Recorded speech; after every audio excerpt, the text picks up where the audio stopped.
नमस्कार विद्यार्थियों। कल हमने पास्ट कंटिन्यूस टेंस पढ़ा था। पास्ट कंटिन्यूस टेंस के अंदर हमने दो हेल्पिंग वर्ब याद रखी थी, वाज और वर।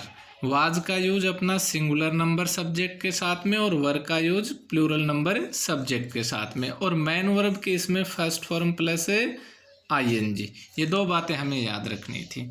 आज हम पढ़ते हैं कि इस टेंस का यूज हमें कब करना है। तो यूज ऑफ पास्ट कंटिन्यूस हम पढ़ते हैं। सबसे पहले हमें 3 एडवर्बियल्स याद रखनी है। पहला है एट दैट टाइम, दूसरा है एट दैट मोमेंट और तीसरा है दोज डेज। ये 3 एडवर्बियल हमें याद रखनी है। ध्यान रहे, at this time, at this moment और दीज डेज होगा तो प्रेजेंट कंटिन्यूस होता है, और eight that time, eight that moment और दोज डेज है तो अपना टेंस होगा पास्ट कंटिन्यूस। इसके अंदर एग्जाम्पल देखिए। फर्स्ट एग्जाम्पल वी, फिर देखिए वर्ब दे दी हमें रीड एट दैट टाइम। तो इस एट दैट टाइम से हमें पता चला कि टेंस होगा पास्ट कंटिन्यूस। तो पास्ट कंटिन्यूस के अनुसार वी के साथ में हेल्पिंग वर्ब आ गई वर, और मेन वर्ब की first form plus ING reading. We were reading at that time. Second देखिए सी, फिर ब्लैंक दे दे मान लो, और वर्ब आ गई अपने पास में write letters at that moment.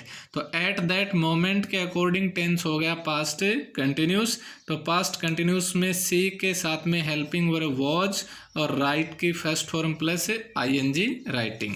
इसी प्रकार थर्ड एग्जाम्पल मोहन, फिर blank prepare for the exam those days. तो दोज डेज के अकॉर्डिंग अपना टेंस हुआ पास्ट कंटिन्यूस। तो पास्ट कंटिन्यूस में मोहन के साथ में हेल्पिंग वर्ब आ गई वॉज और preparing for the exam those days. फिर देखिए नेक्स्ट इसका, if two clauses are connected with while. यदि दो क्लोज हैं और दोनों किससे जुड़ी हैं, अपनी वाइल से जुड़ी हैं, तो उसमें से एक क्लोज यदि पास्ट कंटिन्यूस में होगी तो दूसरी क्लोज भी पास्ट कंटिन्यूस में जा सकती है। क्लोज का मतलब एक मेन वर्ब है वो एक क्लोज हो जाती है। तो इसमें देखिए आई वॉज रीडिंग, तो देखो वॉज रीडिंग एक मेन वर्ब हो गई तो ये एक क्लोज है, वाइल से जुड़ी है।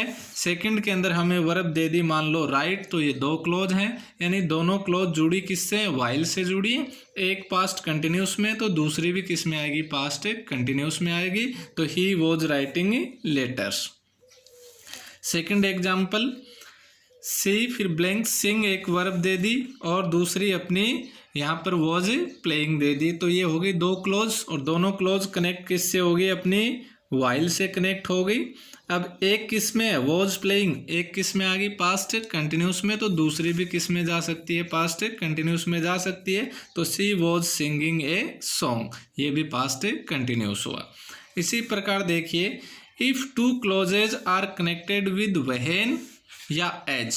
दो क्लोज हैं वो व्हेन से जुड़ी हैं या एज से जुड़ी हैं, and one of them is in past simple. और यदि दोनों में से एक कोई भी पास्ट सिंपल में है तो दूसरी क्लोज किस में जा सकती है, अपनी पास्ट कंटिन्यूस में जा सकती है। फर्स्ट एग्जाम्पल आई सा ए बिग स्नेक। सा मैन वर्ब की सेकंड फॉर्म, इसका मतलब टेंस हो गया अपना पास्ट सिंपल, और कनेक्ट किससे हो गई, व्हेन से कनेक्ट हो गई। तो ये दूसरी क्लोज है वो I was playing in the garden, ये किस में आ गई, अपनी पास्ट कंटिन्यूस में। देखिए एज, फिर ब्लैंक दे दे मान लो, और वर्ब आ गई cross the road. I stumbled, I stumbled man verb की सेकंड फॉर्म में, टेंस हो गया पास्ट सिंपल। तो पहले वाला क्लोज जो एज वाला वो किस में आ जाएगा, अपना पास्ट कंटिन्यूस में, I was crossing the road. Third when से कनेक्ट हो गया सा मैन वर्ब की सेकंड फॉर्म। सी, फिर वर्ब दे दिया आपको कुक, तो she was cooking food. When I saw her she was cooking food. ये हुए अपने यूज ऑफ पास्ट कंटिन्यूस। अब देखिए हम देखते हैं पास्ट परफेक्ट टेंस। जो अपना पास्ट परफेक्ट टेंस है उसमें हेल्पिंग वर्ब आती है हैड, और विद ऑल सब्जेक्ट, सभी सब्जेक्ट के साथ में हेल्पिंग वर्ब क्या आती है, हैड। इसमें सिंगुलर के साथ में, प्लूरल के साथ में हैड ही आती है। मैन वर्ब की इसमें थर्ड फॉर्म आती है या पास्ट पार्टिसिपल जो फॉर्म होती है वर्ब की वो आती है। इसका अफर्मेटिव जो सेंटेंस है अपना, उसका स्ट्रक्चर बनता है subject plus had plus main verb की थर्ड फॉर्म प्लस ऑब्जेक्ट और अदर वर्ड्स जो भी होते हैं। एग्जाम्पल देखिए, आई है, दे है, सी है, सबके साथ में क्या आनी है, हेल्पिंग वर्ब हैड आनी है, तो आई हैड, और मैन वर्ब की सबके साथ में थर्ड फॉर्म आती है, तो I had taken a food. They had passed the exam, subject had third form और ऑब्जेक्ट। इसी प्रकार से हैड कुक्ड फूड, तो सब्जेक्ट हैड और थर्ड फॉर्म और ऑब्जेक्ट। नेगेटिव सेंटेंस, जब हम इसका नेगेटिव सेंटेंस बनाते हैं तो हेड के बाद में नोट प्लेस कर देनी है, नोट लगा देनी है। तो स्ट्रक्चर इसका बन गया subject plus had plus not plus main verb की थर्ड फॉर्म प्लस ऑब्जेक्ट और अदर वर्ड्स आ जाते हैं। The teacher had negative sentence है तो not finished the course, main verb की थर्ड फॉर्म हो गई अपनी फिनिश्ड और the course.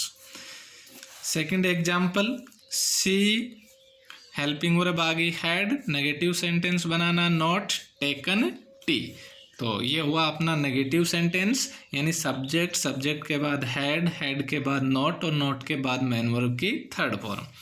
Interrogative sentence, interrogative sentence बनाते हैं किसी भी सेंटेंस का तो हेल्पिंग वर्ब को सब्जेक्ट से पहले ले आते हैं। तो सबसे पहले हेल्पिंग वर्ब टेंस की आ गई हैड, हैड के बाद सब्जेक्ट प्लस मैन वर्ब की थर्ड फॉर्म प्लस ऑब्जेक्ट, और इंट्रोगेटिव है तो क्वेश्चन मार्क डाल देंगे। अब इसको इंट्रोगेटिव बनाना, सबसे पहले हैड, हैड के बाद सब्जेक्ट है सी और मैन वर्ब की थर्ड फॉर्म हो गई रीच्ड द बस स्टॉप और क्वेश्चन मार्क। इसी प्रकार से had he completed his work, interrogative बनाना तो सब्जेक्ट से पहले हैड, सब्जेक्ट के बाद मैन वर्ब की थर्ड फॉर्म और फिर ऑब्जेक्ट और फिर क्वेश्चन मार्क। ये हुआ इसका इंट्रोगेटिव नेगेटिव। लास्ट सेंटेंस इसका इंट्रोगेटिव और नेगेटिव, यानी इंट्रोगेटिव भी होगा नेगेटिव भी होगा। तो इंट्रोगेटिव के लिए सब्जेक्ट से पहले हैड और सब्जेक्ट के बाद नॉट, तो स्ट्रक्चर इसका बना had plus subject plus not plus main verb की थर्ड फॉर्म प्लस ऑब्जेक्ट, और इसमें भी लास्ट में क्वेश्चन मार्क। अब इसके अकॉर्डिंग हम एग्जाम्पल बनाएं तो बन गया अपना had you not written a story, subject से पहले हैड, सब्जेक्ट के बाद नॉट और मैन वर्ब की third form, had you not written a story. Second example इसका देखिए, had they not played hockey, ये दे अपना सब्जेक्ट है, सब्जेक्ट से पहले हैड और सब्जेक्ट के बाद नॉट और नॉट के बाद मैन वर्ब की थर्ड फॉर्म और फिर ऑब्जेक्ट और question mark. Had they not played hockey, ये अपना टेंस हुआ past perfect tense. Next video में हम इसके यूज पढ़ेंगे, पास्ट परफेक्ट टेंस के यूज कैसे होते हैं।